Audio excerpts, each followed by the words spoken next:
E aí, pessoal, salve, salve, galera, tudo bem com vocês? Eu espero que sim. Para vocês que estão aqui vindo assistir mais um Boteco World of Darkness, desejo bom dia, boa tarde, boa noite, boa madrugada. Vão chegando, vão encontrando local confortável, seja no chão, na cadeira, na poltrona, no sofá, na parede, no teto, não importa onde seja. O importante é que vocês estejam confortáveis para nos acompanhar. Neste boteco que não envolve bebida alcoólica, mas tem muita conversa, muita botecagem e muito bate-papo sobre o que a gente gira em torno aqui, que é os jogos do World of Darkness, quinta edição. Sendo o episódio de hoje dedicado a mais um conteúdo do livro do Lobisomem Apocalipse, quinta edição. Avisando que já estamos chegando próximo do fim desse conteúdo. E não se desesperem, que logo depois a gente engata para outro livro também de lobisomem. E quem vai escolher vai ser a Vivi, ela que lute depois. Mas enfim, deixa eu dar aqui um espaço para Vivi dar um olá para a galera. Vivi, o espaço é seu. Olá, pessoal. Mais uma tarde aqui, ou noite, ou madrugada, vocês que encontram a gente pela internet. Vamos agora falar de coisas que revolucionaram nessa edição, que é a relação dos Garus com os espíritos, né? O que a W5 traz pra gente. E o que mudou, se mudou alguma coisa, e claro, regado às nossas opiniões, e convidando vocês sempre para, nos comentários, mensagens, dividirem a opinião de vocês também, porque tanto jogar quanto narrar, a gente só aprende cada vez mais conforme a gente conversa e encontra opiniões distintas da gente, porque ajuda pra caramba a ser um narrador ou um jogador melhor. Então, que mais uma vez a gente consiga bater um papo legal aqui para que vocês possam colaborar, enviar dúvidas também, quem tenha dúvida, porque afinal a gente ainda tem o projeto de fazer as sessões de dúvidas. E vamos ver o tema de hoje e o que mudou tanto, o que não mudou nada. Porque essa vida de Garou é sofrida. A vida de Garou é sofrida. Muito bom. A gente não tem um minuto de paz. Verdade. Bom, para quem acompanha a gente, estamos já em vários vídeos falando sobre o ambiente da Umbra. E hoje, desse ambiente, nós vamos falar daqueles que habitam a Umbra, que são os espíritos. Então, direto do livro básico, vou trazer aqui a introdução que é dada para os espíritos. Acompanhem comigo. É razoável pensar que se a Umbra é um reflexo espiritual do mundo, ela deve ser povoada por alguma quantidade de espíritos. Dado a perspectiva animista dos Garou, esses espíritos são a consciência pensando e sensível associada com lugares, indivíduos, animais e até conceitos mais esotéricos. Potencialmente, qualquer coisa pode ter um espírito animado e, portanto, ser espiritualmente personificado na Umbra, enquanto alguém, algum lugar, pensar ou sentir sobre ele, ou pensou ou sentiu sobre ele, pelo menos essa é a perspectiva prevalecente Garou. Os teurges sábios e filodoxes hábeis sabem que há outras coisas e pessoas lá fora com as suas próprias opiniões sobre as metafísicas do mundo e o que os cerca, e o quão assustadoramente diferentes eles são a partir das lentes pelas quais os lobisomens veem a realidade. Então tá aí o texto introdutório, e eu quero destacar aqui uma coisa que é importantíssima, que é explicitado no texto. O que é descrito aqui e daqui em diante é a visão Garou dos habitantes da Umbra. Eles entendem, eles podem estar certos ou podem estar errados, talvez seja a religião lá da Mesopotâmia que seja a verdadeira. Quem ainda não entendeu a piada, assistam Porta dos Fundos, tá? Enfim, essa é a visão deles, e eles entendem que tudo que possa gerar algum sentimento ganha um reflexo no mundo umbral. E esse sentimento ganha matéria. É até estranho chamar de materialidade, mas eu vou dizer que ganha personificação espiritual na Umbra esse sentimento. Pode ser lugar, pode ser pessoas ou animais, ou pode ser só um sentimento propriamente dito, tipo o amor. O amor e o ódio são tão intensos que eles geram também personificações no mundo espiritual. Tipo, assim, vou fazer um chute, não sei que talvez tenha de fato, mas o espírito do amor, ou o espírito do ódio, eles podem ter de fato uma representação espiritual dentro da Umbra. E é mais ou menos isso que a visão Garou deixa estabelecido para quem for querer adentrar na Umbra. Vivi, seus comentários. O ponto que você falou, que assim, gente, no livro de lobisomem, ele vai falar do que os lobisomens acreditam, né? Ponto, é o foco do jogo. E, mas eu vejo falar de espírito no Cultos dos Deuses de Sangue, no Sigilos de Sangue, que saiu em Vampiro, né? Não tem em português, o Cultos tem em português, o Blood Sigils ainda não tem. Mas é uma coisa para deixar clara que mesmo que o vampiro entre em algum lugar que tem espíritos e coisas, o vampiro vê algo, o lobisomem vê outra coisa, e se tiver um poder de caçador, ele também vai ver outra coisa, né? É bem que a parte espiritual da quinta edição, ela tá bem separadinha, até com explicações distintas de acordo com cada cenário. Talvez por ser parte espírito, os Garus entendam essa questão de sensação de sentimentos. Lembrando que, gente, sentimentos bons e ruins marcam as pessoas, marcam lugares, marcam tipos de animais. E que imagina que doideira, né? Que também é uma coisa que essa edição deixa bem clara, que é você não tem mapa da Umbra e você não tem como mapear essa Umbra, a não ser aquele pedaço que o seu grupo de jogo vai decidir pesquisar ali, porque é muito amplo, é muito vasto. E a gente para pensar, tipo, o que é o sentimento de tristeza para pessoas que estão à nossa volta. O que é o sentimento de amor para pessoas que estão à nossa volta. Já é diferente. Imagina para toda uma cidade, para todo um bairro. Então, como deve ser doido esses lugares que você entra, nesses pedaços onde aquele é o sentimento padrão.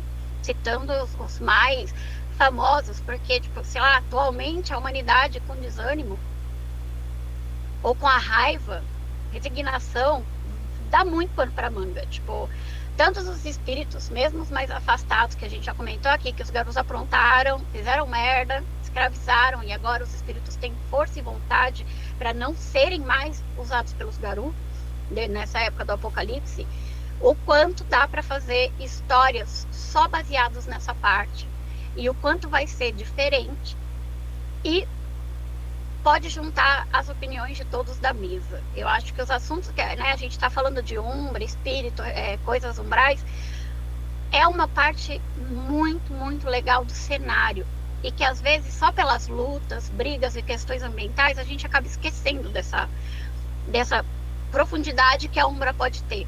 A gente ainda tem pouco material, tá só aqui, mas aqui ainda não tá limitador. Você pode ousar com a sua mesa, sempre conversando e perguntando o que a mesa, o que você como narrador quer, como pessoa narradora quer, para poder se aprofundar nessa nova visão espiritual e essa coisa meio caótica, que não tem mais, tipo, tudo é Umbra, não tem, sabe, penumbra, não tem Umbra média, Umbra profunda. É um negócio doido, que tanto os sentimentos dos personagens vão guiar, quanto o sentimento padrão da onde vocês estão jogando vai criar. Então dá para fazer, sei lá, inúmeras aventuras, muito one shot também para resolver coisas para quem narra público, para quem narra em evento. Então esses capítulos daqui que a gente tem comentado rendem muita coisa legal, inclusive na hora de criar seu personagem, o seu NPC, porque é um quesito desse para você que nunca foi Garou e se transforma em Garou, você acordar num reino desse de repente, porque um espírito te levou para lá por alguma coisa. Então, tipo, a gente vai ver mais como funcionam as coisas espirituais, mas, assim, se preparem, porque é uma fonte ótima para você ler e criar coisas, tanto para o seu personagem quanto para o jogo. Muito bom. Então, feita essa nossa bate-papo introdutório, agora a gente vai para a seção do livro que relata a hierarquia dos espíritos. Entre eles há de fato uma hierarquia. Acompanhem comigo esse trecho. Os indivíduos espíritos organizam-se em seus próprios cortes, cortes, possuem influência sobre os seus próprios domínios e se comportam de acordo com as suas próprias leis. Alguns espíritos devem ser respeitados, outros temidos. Ainda, outros trabalham com os Garou para proteger Gaia. Entretanto, muitos mais possuem as suas próprias agendas e motivações, as coisas que os lobisomens devem reconhecer e trabalhar em volta para cumprir o seu próprio dever. Para não dizer que todos os espíritos são entidades iguais, longe disso, os espíritos assumem uma variedade de formas, do mero espírito de luz lunar circulando um caerne para que seus guardiões possam melhor se manter observando, presumidamente, os grandes e terríveis espíritos que possuem um poder até a própria existência, e aqueles muito de redutos são a criação, ordem e degradação. Os espíritos observam uma hierarquia, a qual em si envolve de uma interação complicada de poder, dever e obrigação. Todo espírito tem um propósito, algo para o qual ele atende, e essas funções em si podem ser simples, complexas ou até inescrutáveis, tal como acontece com os maiores movimentos dos espíritos patronos das tribos, os espíritos associados com as forças da natureza e o fenômeno esotérico e a própria Gaia. Compreender tais propósitos com frequência elude os Garou, e os teurges mais hábeis passam as suas vidas compreendendo o porquê dos espíritos se comportarem como eles se comportam, em adição a como eles podem ser persuadidos a ajudar os campeões caídos de Gaia a reparar as falhas de sua espécie. Isso e como eludir ou mitigar espíritos belicosos que parecem sentir nenhum dever com Gaia ou aqueles a serviço dela. Ao passo que a hierarquia dos espíritos é natural para eles, é menos então para os Garou e provavelmente imperceptível para qualquer um não nativo da Umbra. Os teurges e galhardes lobisomens se esforçaram para nomear e classificar essa hierarquia desde os tempos imemoráveis, mas eles geralmente concordam com classificações grosseiras para isso, o que é importante. Os espíritos em si provavelmente não compreendem a hierarquia da mesma forma que os Garou, eles mesmos os estranhos nessa hierarquia. Compreendem. Essa hierarquia é simplesmente o que os lobisomens têm sido capazes de observar nas negociações deles com os espíritos desde os tempos das lendas. O sistema atual estratifica os espíritos em 4 categorias, baseado na função e importância deles na ordem cósmica.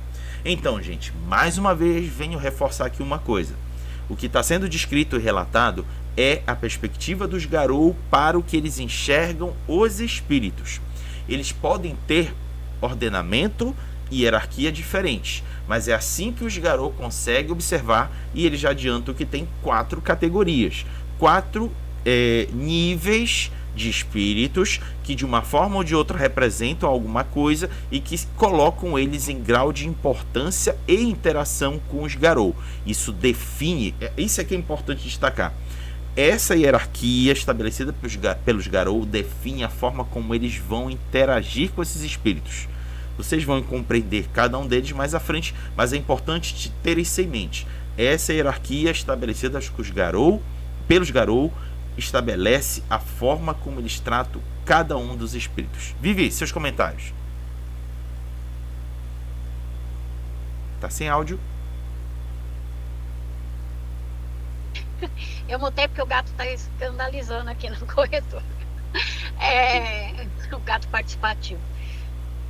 A parte da hierarquia aqui, e deixa bem claro, para quem jogou outras edições, sabia que tinha hierarquia, mas aqui é para facilitar a vida do Garou, gente. Tipo, entender o que é nessa loucura de sentimentos, poder, regiões, capacidades do que o espírito faz, o jeito que o Garou, com base humano lupina, entende que esses espíritos funcionam. Por mais que a quinta edição tenha reduzido as questões hierárquicas, pelo menos quando você não está de muito bom agrado com uma pessoa, você precisa saber tratar com respeito. Ainda mais nesse cenário de apocalipse, onde os lobisomens estão devendo na praça, estão devendo ali, e eles precisam implorar por essa ajuda. Muitas vezes eles precisam pedir e assumir falhas pelo menos ter um guia para aquele filhote, para você que acabou de se transformar, para você que tem 30 anos e já está cansado, 30 anos de transformação e está cansado e acha que está tudo igual, para tratar melhor esses espíritos e sobreviver num lugar, se caso vocês estejam na Umbra, que não é um lugar onde você é bem-vindo. Então, hierarquizar, pelo menos nesse pedaço, é uma coisa que mostra ainda um pouco do passado da nação, dos lobisomens com as suas hierarquias, mas também ajuda o primeiro contato e a primeira sobrevivência do que é algo que, assim, gente, que como você explica o que é amor, como você explica como o ódio funciona para alguém que sequer imaginava que esse ódio pode se materializar e transformar tudo ao redor dele. Algumas pessoas mais religiosas e de diferentes religiões, cultos, seitas, né, crenças diversas, elas podem até entender mais fácil, mas você tem pessoas que você vai sair da lógica científica e você vai precisar explicar isso. Então, imaginem pros personagens de lobisomem de vocês. Você não acreditava em nada, né? Tipo, não tô falando nada, não tô falando mal de pessoas que não acreditam em nada, só que pensem que seu personagem tinha todo o direito de não acreditar em nada, porque acreditar em nada no mundo que tá é uma coisa até fácil. E de repente você cai num lugar onde o além e o sobrenatural são visíveis. Cortou o áudio. Agora. Travou? Gente, Foi só um segundinho da tua fala. Ah, tá. Foi. Gente, eu fico falando, parece que eu vou voar, porque eu não consigo amarrar, minha mão e fico muda. E eu bato aqui e travo tudo. Então imagina você chegar nesse universo onde você consegue ver e lidar com o sobrenatural.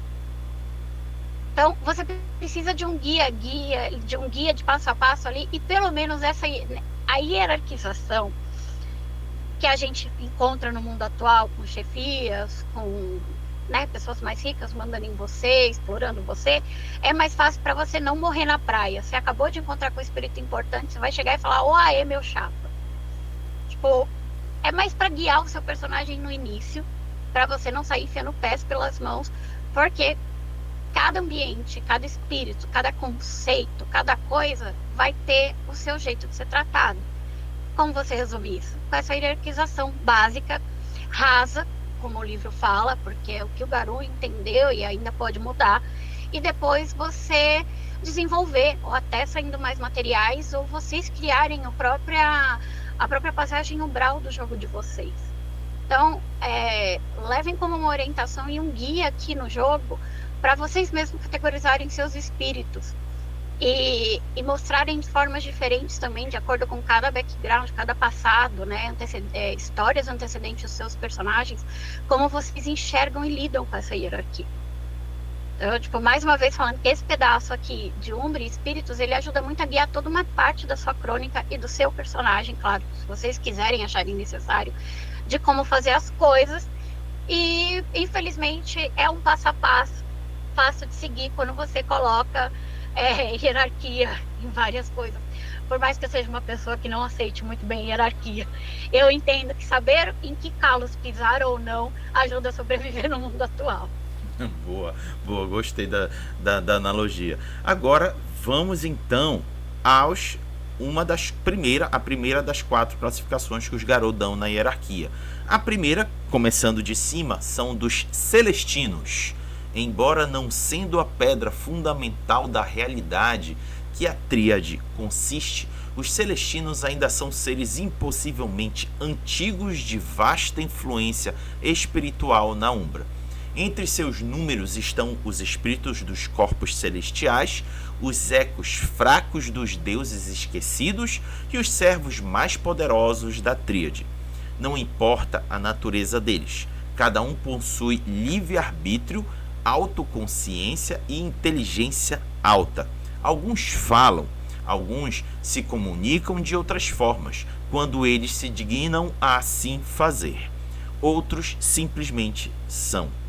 Como tais, a interação com os Celestinos é excessivamente rara e enigmática, se ela puder ser relembrada e verdadeiramente compreendida, afinal.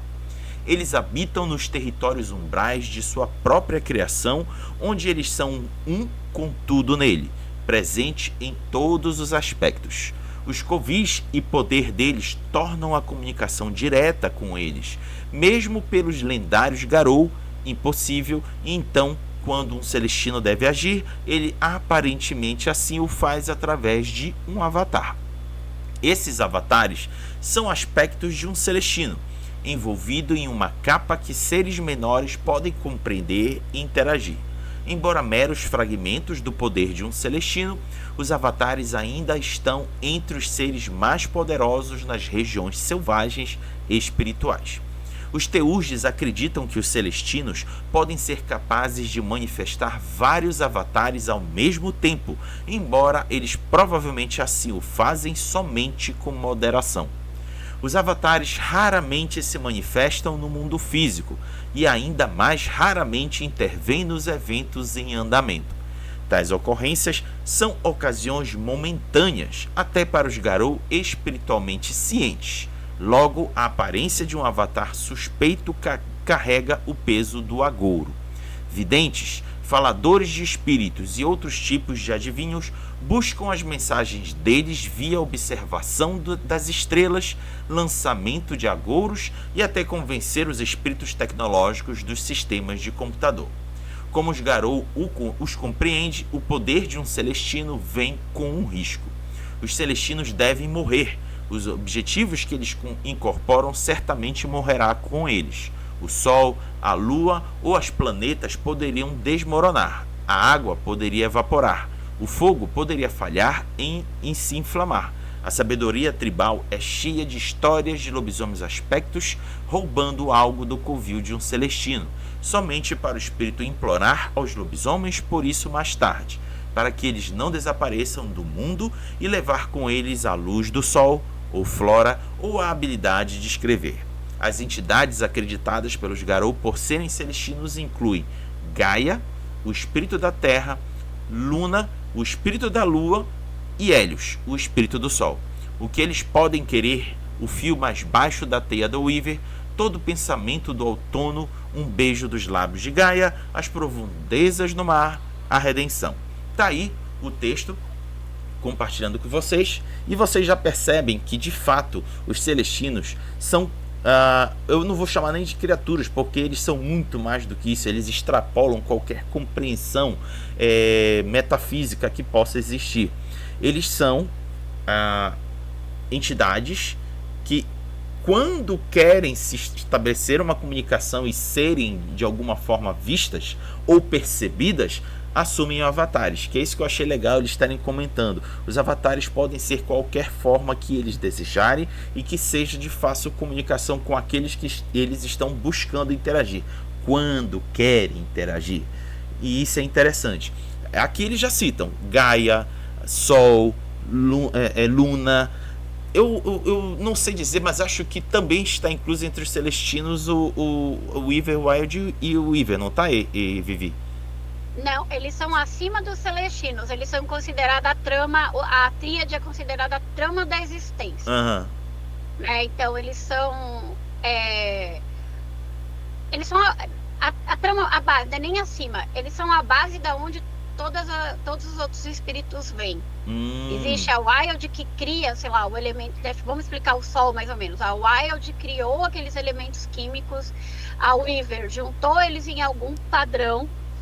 E que se tornou uma estrela, que é o Sol, e no futuro, quando esse Sol se apagar, a Wyrm vai pegar a ação da Wyrm ao longo dos milênios, vai pegar esse Sol, o Hélios, e vai apagá-lo e reabsorvê-lo de outra forma, né? Uhum. Então, a tríade, ela é fora das questões espirituais, ela é a trama base de tudo, de tudo. Então, pode continuar, gostei. Gente, né, pelo menos como eu entendo a tríade, e que o livro também explica pra gente que elas são forças que criam, organizam, destroem esse universo que nós estamos incansavelmente, e que, né, elas se encontram ali para poder formar o que nós conhecemos como existência.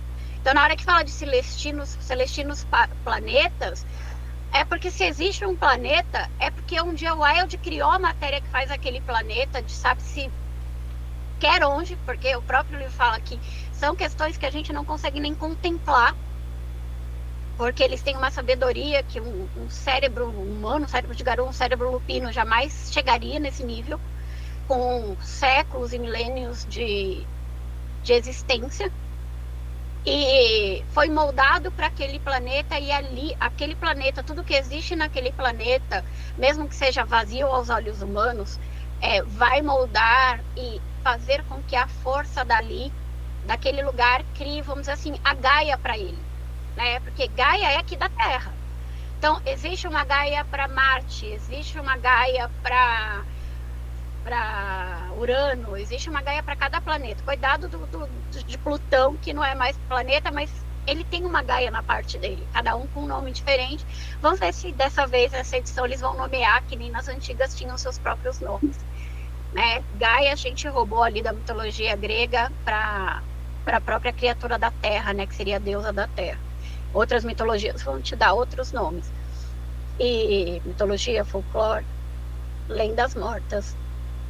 Por isso que é dessa base que vão vir esses celestinos, e que esses celestinos, de alguma forma, estão alinhada com essa tríade, com os três, mas de formas que, novamente, é a parte do mistério, porque, gente, o oculto, tem o nome de oculto porque ele é misterioso, a gente não consegue entender direito. Então, o mistério da existência prende o Sol a quem? A quem o Sol está preso? Ele tá preso ao wild, porque ele permite que criar a planta desenvolver, crescer, a chuva cair. O Sol está preso ao Weaver, porque a Weaver define com a presença do Sol visível ou não para gente, com a rotação do planeta, se é dia, se é noite. Então o Sol é um padrão, ou o Sol é só destruição, com as secas, com excesso de calor, com pessoas passando mal e até morrendo. Locais onde o Sol é implacável e nada cresce, ou pouca coisa cresce. O celestino você não consegue prender em que lado ele está, porque ele é tão grande e ele tem uma ação tão grande no que nós entendemos aqui, dentro do jogo de lobisomem, que você não consegue alinhar bom e ruim nele, e nem se ele vai pegar o lado de alguém numa briga. Por isso que precisa do avatar, que é o representante, vamos dizer assim, representante legal do celestino.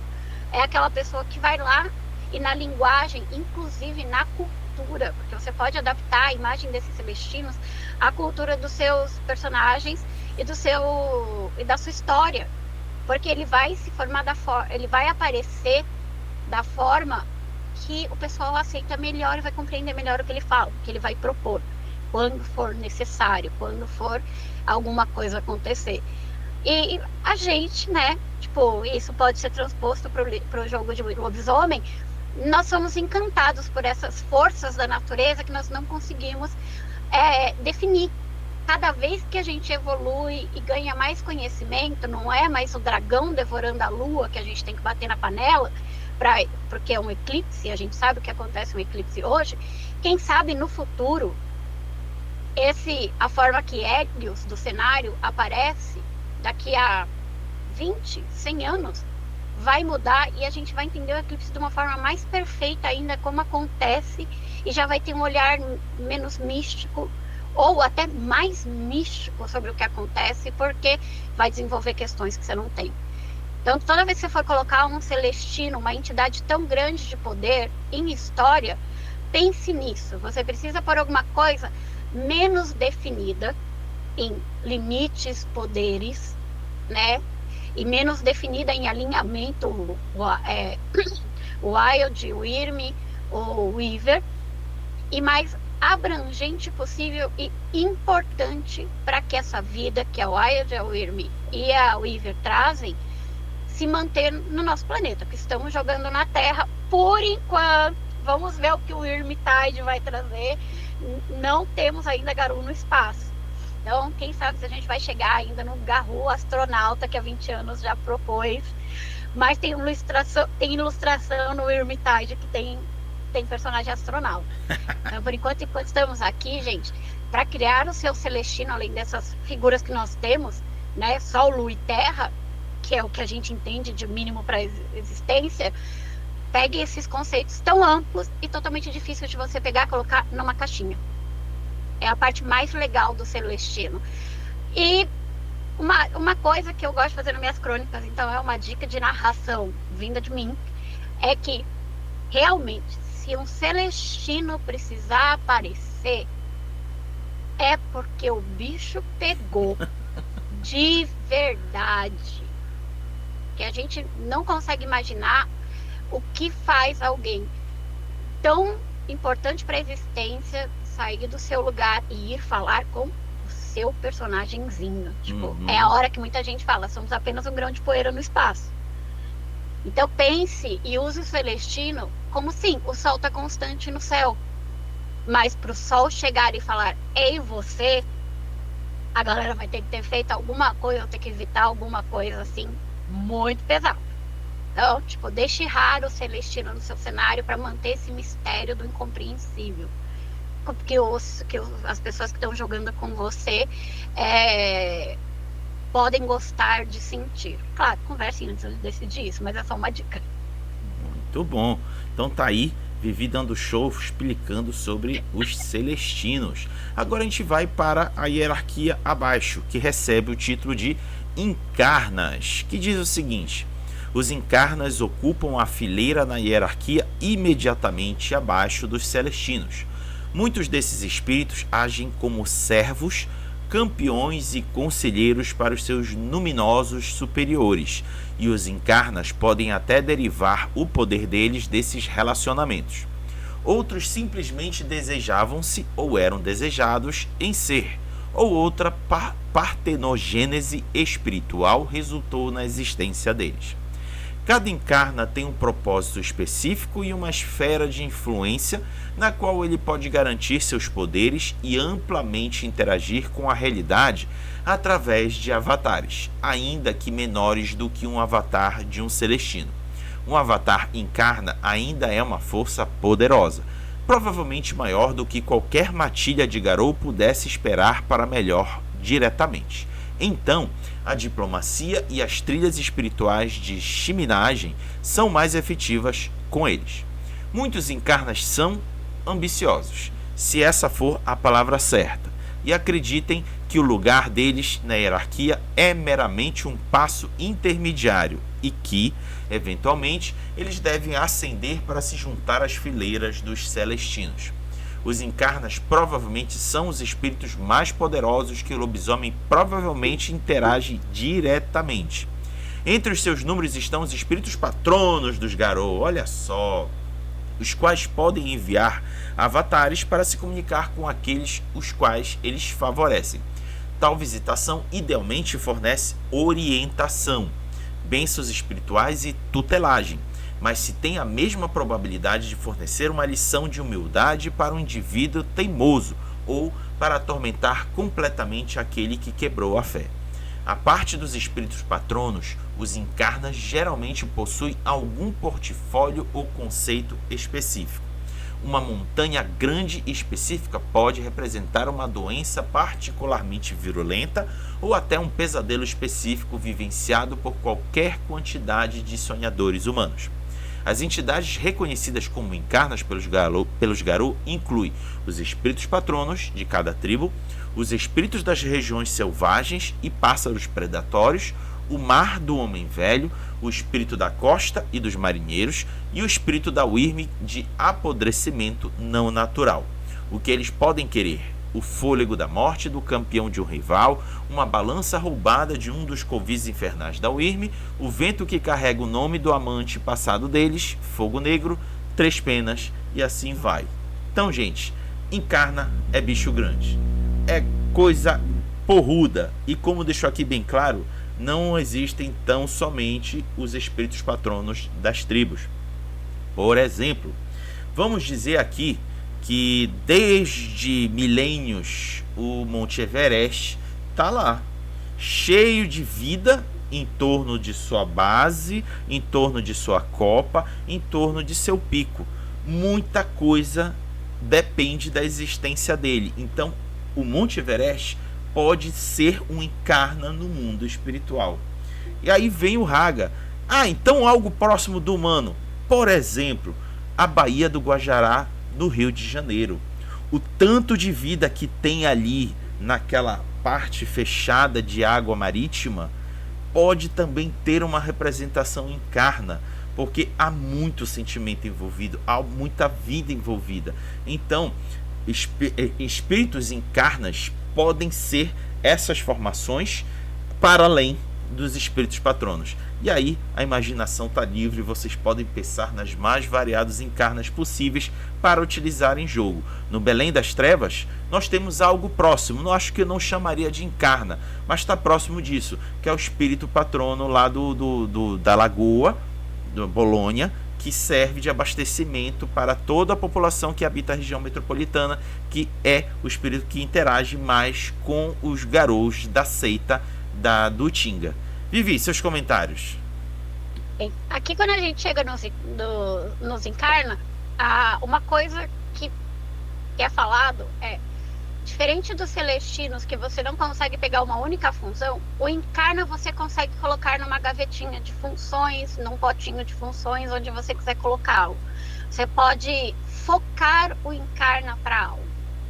Então, como o Raga falou, usem a criatividade na hora de fazer os seus encarnas, lembrando que o conselho das regras do livro, né, diz que esse encarno ele precisa ter uma função definida, um alinhamento mais ali definido, e você pode usar, definindo essa função, esse alinhamento, você usa o imaginário que você quiser ali. E lembrando também que a gente fala muito de sentimento humano aqui, a gente citou amor, ódio, mas tipo, tudo em Gaia respira.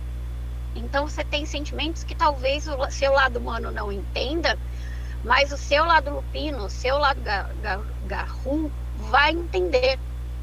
E vai saber por que aquele espírito, aquele encarna tá tão bravo, por que ele mandou um avatar falar com você.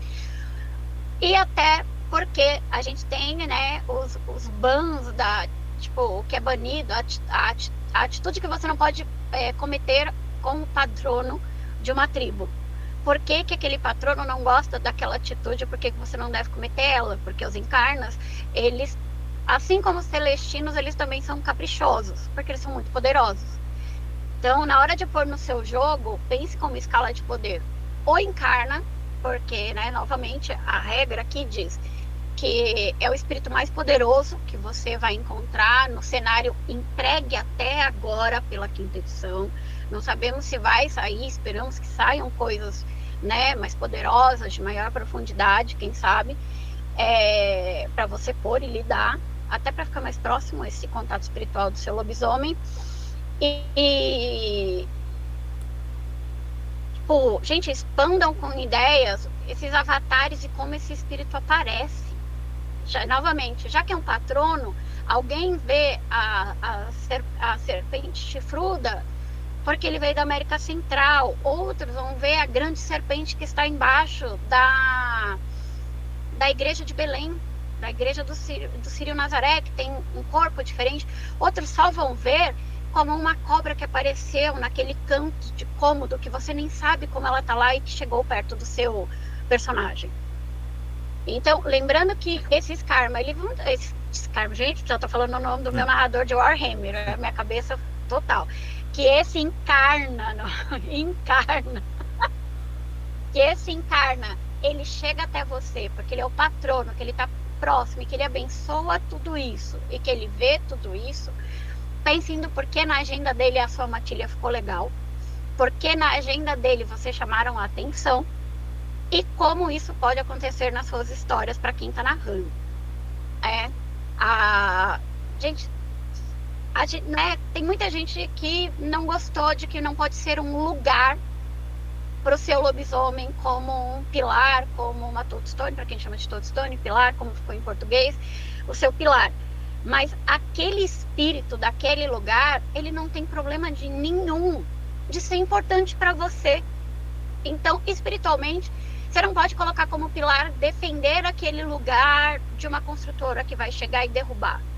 Mas você pode colocar com vantagens na sua ficha que um espírito que trabalha para um encarna daquele lugar está do seu lado e você protege porque você tem amizade com ele. Então, né, o jeitinho de você virar o pilar e mesmo assim ter o seu lugar de uma forma super importante para você. E dá para usar no jogo, e fica legal usar esse recurso. Principalmente com o Encarna podendo ainda ser poderoso, ainda ser difícil de compreender a razão dele, ainda ser uma pira na batatinha. Por exemplo, o que o Encarna quer? Eu quero o último suspiro do espírito que é meu inimigo, do Garou mais foda, do espírito que ele é meu inimigo. Tipo, tem uma coisa mais simbólica ali para algum, por exemplo, um espírito de vida, um espírito de destruição. Então, mais uma vez, gente, pirem na batatinha com o espírito. Só tenha criatividade. Ah, mas eu não sou uma pessoa criativa. Pessoal, culturas, folclore, lendas, mitologia. Eu juro que eu não estudo ciências da religião, não sei muita diferença de um para outro. Peguem até anime, desenho, peguem referências desses lugares e conversem na mesa se você pode usar.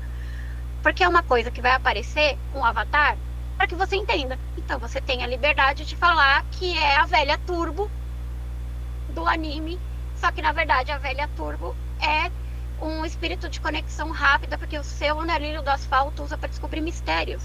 Entendeu, gente? Pirem na batatinha nesse horário, né? Nessa hora, narradores e jogadores deem trabalho um pro outro ali, mas um trabalho gostoso de colocar esses encarnas em jogo e protegerem os lugares ou até objetos que passaram por gerações ou foram importantes em um momento, e que seu personagem quer ter como um pilar, não pode pela regra, mas que você vai proteger por toda a sua vida e vai ficar muito mal se perder o vínculo espiritual com ele.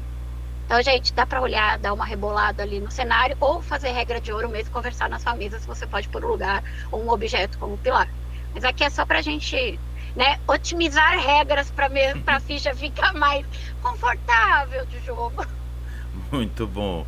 Então tá aí nossos comentários sobre a segunda hierarquia. Vamos agora para a terceira. O nome dado a ela é Jeglins. A fileira da hierarquia para os Jeglins consiste de espíritos que são membros de alguma corte maior, tal como servidores dedicados a encarnas ou celestinos, ou servos da tríade. Essa fileira é talvez a mais vasta em termos da capacidade dos espíritos dentro dela, incluindo tudo de funcionários orientados por tarefa a espíritos independentes tão complexos quanto qualquer humano ou Garou. E mais um pouco. Um Jeglin pode servir como um faz-tudo para o poderoso Falcão, ou um Jeglin pode proteger um caerne precário em Montreal ou um caerne esquecido na sombra de Petra. Muitos Jeglins cumprem quaisquer diretivas que seu criador impôs sobre eles e o servem lealmente como resultado, embora alguns desenvolvam ou ganhem livre-arbítrio durante o curso de seu serviço. Por contraste, os Jeglins com livre-arbítrio podem se desenvolver em atalhos iluminados pelo amanhecer e cantos ocultos das regiões selvagens espirituais, especialmente aqueles de propósito mais esotérico. Os Jeglins são onipresentes e eles prosperam onde a atenção das coisas maiores raramente cai.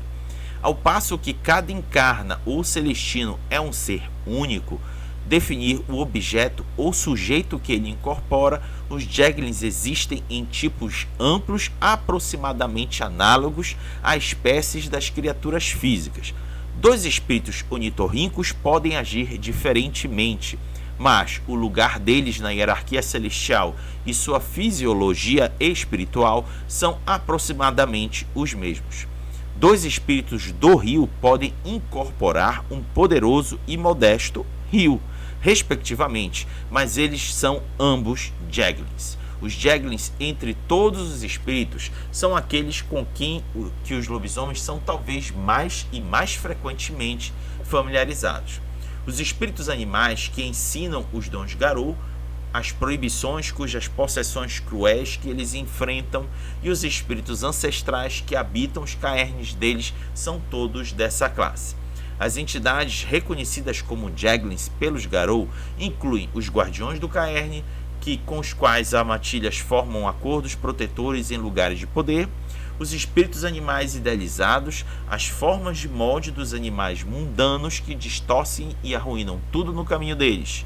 O que eles podem querer: vingança, assistência quando as tarefas imediatas deles tornam-se assustadoras, um espelho quebrado em uma centena de cacos, ou parceira humana para parir o seu filho carnal.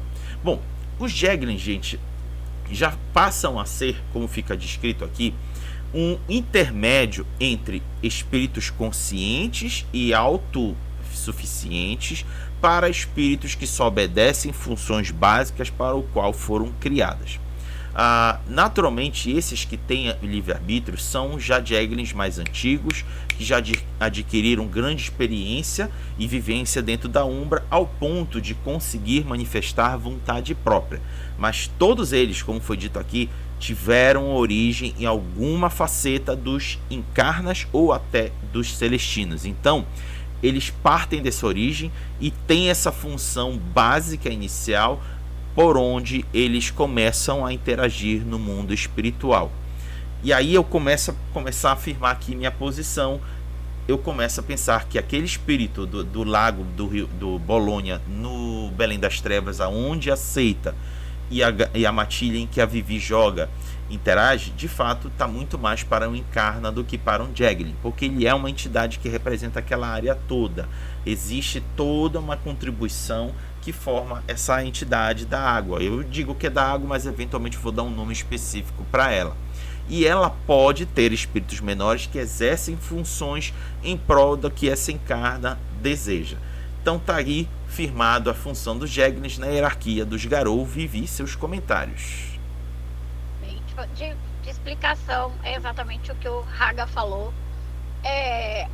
Aqui os Jeglins, eles já não chegam a ser espíritos que ficam aparecendo a qualquer momento, porque, por exemplo, todo um andar de um prédio ficou nervoso por um problema no elevador e aquele lugar vai ter um glitch no elevador que sempre vai reagir. Vai ter um espírito que causa uma falha no elevador, seja de luz, seja do botão, toda vez que alguém muito nervoso entrar. Eles não são assim, porque eles ainda têm um pouquinho mais de poder, mas é o mais próximo do lobisomem, né? E tipo, o que eu vou falar aqui é mais como você colocar esses Jeglins na sua história. Por exemplo, o rio, ele é tão amplo, ele tem tantas funções aonde as margens chegam, que ele é mais Encarna. Só que ele pode ter Jeglins que são margens com alguma característica específica em regiões de todo aquele meio que o rio engloba, porque o próprio rio pariu esses Jeglins menores para cuidarem, por exemplo, de uma parte da margem dele a tantos quilômetros da nascente e que cresce uma planta específica, essencial para a cura da população dali. Ou um lugar onde as pedras e a areia, ela também ela existe só naquele pedaço, porque precisa disso para que certos tipos de peixe existam, né? Então pensem como o Jeglin, não digo estagiário, mas o Jeglin é o assistente do Encarna. É quem vai fazer as rotinas e as coisas de dia a dia, de necessidade que aquele espírito precisa para ser mantido, enquanto os Garus estão ali trabalhando. E também são os primeiros que você consegue comprar na vantagem de espírito dos antecedentes do jogo. E a gente vê aqui que eles são mais, né, como o texto fala, eles são mais padrão do que a gente já enxerga, né? Tipo, ele dá exemplo do ornitorrinco, que é um bicho que a gente só vê pela internet, no zoológico, porque é da Austrália, e não é todo mundo que tem dinheiro para ir lá ver um ornitorrinco de verdade. De rio, né, sei lá, espíritos fortes de animais de uma região que tem um papel biológico e que o ser humano destrói tanto. Tipo, pode ter um Jeglin do saruê, do gambá, tipo, sabe, desses bichinhos que cuida de toda uma região e protege, porque eles têm uma função ali e a natureza depende deles, né? E tipo, o Jeglin é menor do que falar, porque ele é a parte mais prática ali do seu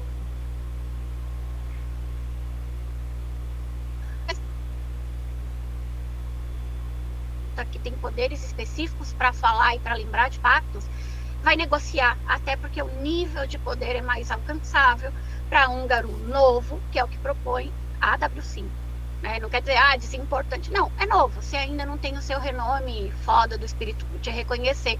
Mas ali você já começa a fazer a sua fama. Se você tem um tribo ou augúrios específicos para esse Philodox também consegue puxar essas coisas.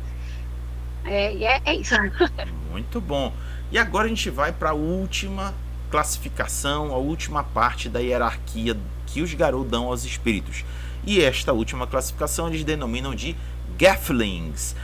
Eu devo dizer que toda vez que eu vejo Jeglins e Gelflings, eu só lembro dos Gremlins do filme Gremlins. Então, quem ainda não viu esse filme, é um filme da década de 80, muito legal. O diretor da época era o Steven Spielberg. Foi um dos primeiros filmes dele, ele começou a aparecer a partir desses filmes. É muito bom. Não se incomodem com os efeitos e qualidade do vídeo da época, mas era o que era possível ser feito na época. Mas a história é sensacional. Assistam. Mas enfim, os Gelflings diz o seguinte: na base da hierarquia espiritual, abaixo dos mais minguados dos Jeglins, estão os Gelflings. Esses espíritos são pouco mais de servos conscientes dos Jeglins e são aparentemente vistos por espíritos no caminho que os humanos veem os animais. Eles são capazes de sobreviver nos reinos espirituais, onde eles foram trazidos para a existência, mas muitas vezes um pouco mais. Tais espíritos são com frequência enlaçados pelos pactos restritivos com outros espíritos, frequentemente com a desvantagem do Gelfling. Mas alguns Gelflings emergem de circunstâncias estranhas ou eventos muito específicos, tal como um Gelfling representando um pensamento individual, ou um Gelfling que existe como resultado do tormento de uma armadilha de lobos faminta. Poucos Gelflings desenvolvem qualquer inteligência digna de nota, e menos ainda possuem livre-arbítrio ou até muita consciência. Aqueles que conseguem falar não parecem se considerar como parte de um mundo maior ou cosmologia. Em vez disso, uma extensão de algum propósito que eles não compreendem e de fato eles parecem mais confortáveis quando direcionados ou até empunhados por outros.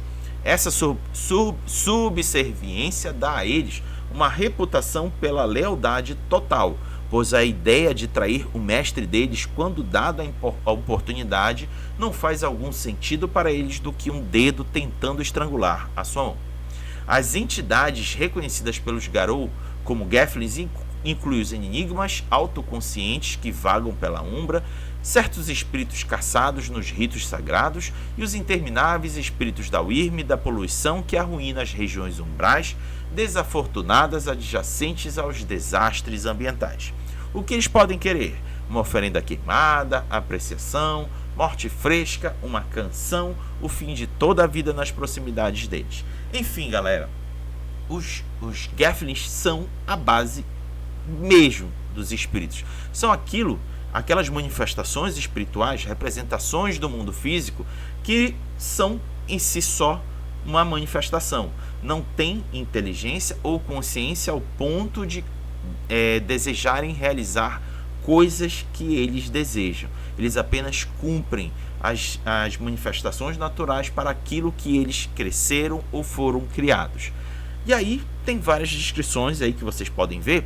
Eu poderia, por exemplo, citar aqui espíritos que surgem em torno de uma árvore, seja aquela água que escorre pelo tronco da árvore ou pelas folhas, ou pelo vento que começa a bater nas folhagens, ou a evapotranspiração que surge a partir das árvores. Percebam, eu estou só girando em torno de uma árvore. E a árvore pode ser um Jeglin. O espírito da árvore pode ser um Jeglin, que em torno dela existem manifestações como essas que eu citei, do vento, da evapotranspiração, das folhas, da água, várias coisas sendo Gelflings manifestando em torno de um Jeglin. Tá aí minha exemplificação. Vivi, seus comentários. Aí você para e fala assim, mas Viviane Hagabashi, se é um espírito que só faz uma função, que não tem consciência, que raramente fala, para que eu vou colocar ele no meu cenário? Por que o meu lobisomem tem que encontrar com ele? Porque esses espíritos, né, que a gente coloca menor, esses espíritos que são praticamente os estagiários, tipo bate carimbo, dá ok no arquivo, compila e cola, não faz mais nada do que isso automático. Eles precisam existir porque se tem uma hierarquia, o sonho dos espíritos é subir nessa hierarquia. Então, inclusive, a sua história pode ser de um Geflin, que surgiu há 30, 40 anos atrás, e ele foi fazendo aquela função dele até ele perceber a consciência do que ele tinha e evoluindo, e hoje ele é o Jeglin, que a sua matilha tem contato, e ele te ajuda em renome para que vocês levem o nome dele mais longe. Um dia ele vai subir e virar um Encarna, porque ele teve a consciência. Ou também porque o lobisomem é muito animista, tudo tem um espírito, tudo tem uma compreensão do mundo, muitas vezes fechada como os Geflins. Então, você chegar num lugar, a gente já tem uma sensação ruim quando você vê um monte de gente trabalhando igual, numa linha de produção, fazendo a mesma coisa, que a gente sabe que essa pessoa vai ficar doente. Todas essas pessoas vão ficar doentes de fazer isso totalmente nos dias. E aí, o lobisomem que tem esse lado espiritual é um jeito de você, o Jeglin também, o Geflin, também é um jeito de você passar essa sensação pro lado espiritual do lobisomem. Porque o lobisomem, já deu para notar aqui que ele não lida muito com alma. Hora nenhuma a gente está falando de espírito de pessoas. A gente está falando de sentimento, coisas, sensações, conceitos. A gente não falou nenhuma alma aqui, nenhuma pessoa, nenhum ser humano, nenhuma coisa mais consciente. Falamos de bicho, não falamos do humano. Então, falar, o Garum não se importa com o humano? Não, ele se importa, até porque é da humanidade que vem o lobisomem, né? Porque os lupinos, a gente mesmo, o humano já fez a merda que fez, tá vindo bem pouco lupino, né? Poderia ser melhor, mas não fizemos melhor. Então, se o seu, para afetar o seu lobisomem de formas dos dois lados dele, o Geflin também é uma ferramenta narrativa. Porque ele vê não só aquele humano quebrado na frente dele de tanto trabalho, né, ou de sofrimento, porque um lugar tem contaminação tóxica, tipo um alimento, alguma coisa tem, mas ele vê o lado espiritual daquele lugar também corrompido, quebrado e sendo mal usado, né, dependendo da cultura e da tribo que você escolher. É um jeito que o jogo também tem de, tipo, abraçar esse lado. E porque, do tipo, meu Deus, se a gente entende que um espírito consegue ser o sol, por que tem esses espíritos aqui travados por um sentimento de ódio, pelo medo que um lobo sentiu ao ser capturado, porque caçadores estavam ali, sabe? Que uma pessoa... Sabe aqueles lugares que a gente passa e que você tem um arrepio quando você passa na frente? Ali pode ter um Geflin de medo, porque algo muito grave aconteceu ali, seja com uma pessoa, seja com um animal de rua, seja com outro Geflin que foi destruído por espíritos da Wyrm. E você passa e esse Geflin tá ali para influenciar a vida do seu personagem, para influenciar a vida de personagens de apoio na sua história, e você poder usar. E a única coisa que ele faz, ele não tem culpa. Ele surgiu e a função dele é causar esse arrepio e esse desconforto. Causar o arrepio e o desconforto. E você vai ter que brigar com aquele Geflin, que é até mais fraco que você, porque se um dia esse Geflin pegar e pensar que ele pode causar mais dor e mais desconforto, ele deixa de ser um aviso de sobrevivência e pode cair pro lado da Wyrm. Então, novamente, gente, espíritos, aprofundem-se em histórias, leiam livros, leiam quadrinhos, leiam tudo que puder, leiam ou assistam coisas de inspiração para você pegar essas informações. Por exemplo, o lugar que tem esse espírito, eu tirei de um mangá que eu acabei de terminar de ler.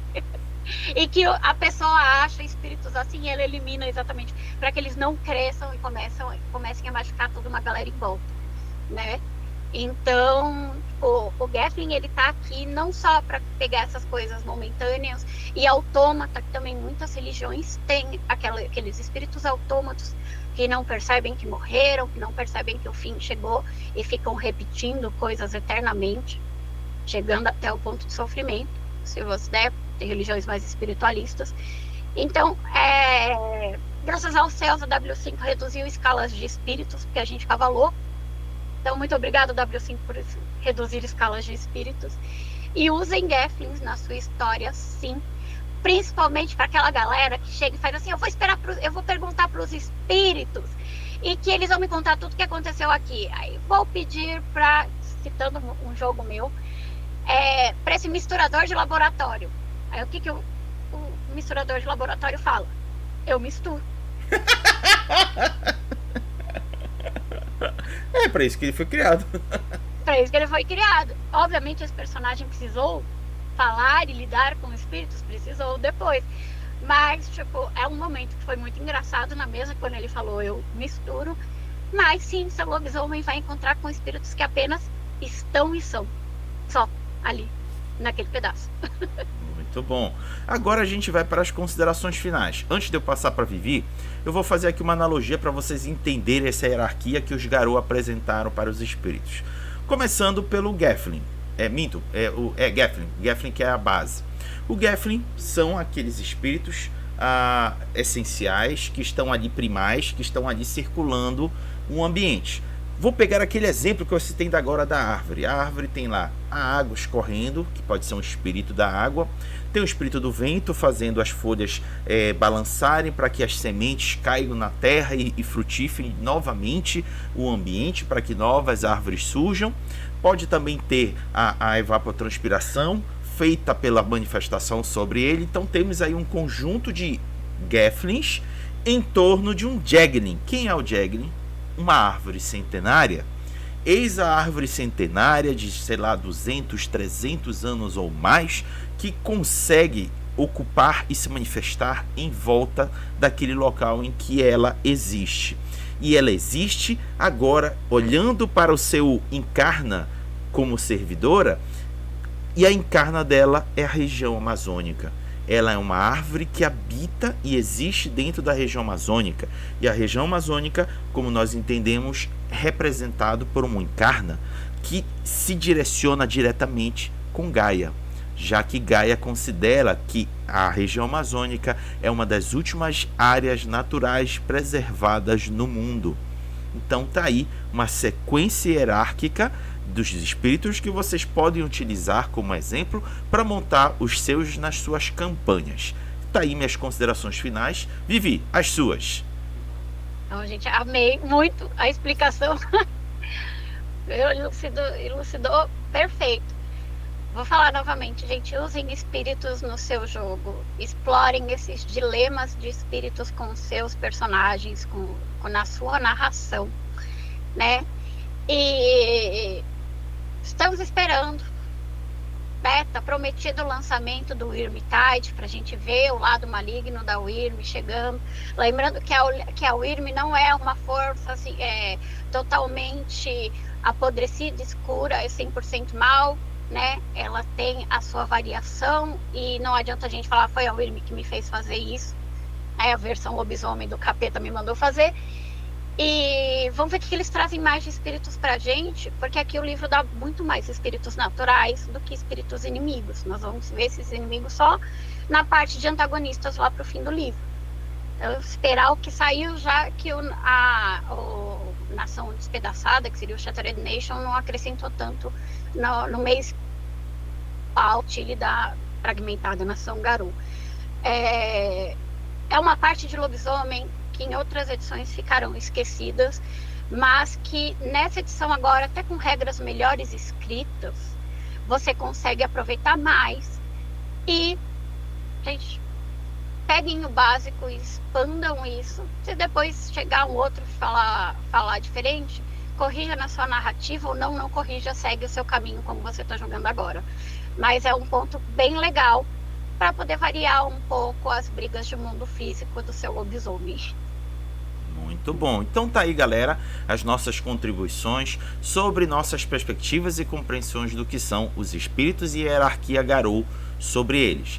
Da próxima vez que nós estivermos aqui falando novamente sobre lobisomem no boteco, nós vamos começar a falar dos antagonistas. Olha só, e saibam desde já que estamos chegando próximo do fim. Então vão logo se acostumando que o próximo livro de Lobisomem Apocalipse deverá vir suplemento para virar pauta de nossas conversas. Agora, para finalizar, peço para que a Vivi junto comigo diga tchau, Lilica. Tchau, Lilica. Tchau, Lilica.